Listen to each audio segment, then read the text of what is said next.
ایک دفعہ کفار مکہ حضور صلی اللہ علیہ وسلم کی خدمت میں حاضر ہوئے اور کہنے لگے اگر آپ اللہ کے نبی ہیں تو کوئی معجزہ دکھاؤ۔ آپ نے فرمایا کون سا معجزہ دیکھنا چاہتے ہو؟ کہنے لگے آپ کے حکم سے چاند دو ٹکڑے ہو جائے۔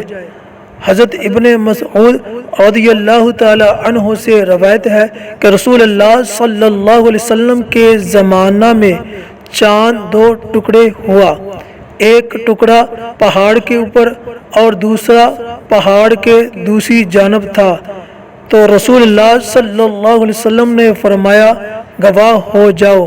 اسی طرح ایک اور روایت ہے کہ جب مشرکین نے دیکھا کہ واقعی چاند دو ٹکڑا ہو کر زمین پر آ گیا ہے تو کہنے لگے ہم پر محمد صلی اللہ علیہ وسلم نے جادو کر دیا ہے، یعنی مانے پھر بھی نہیں۔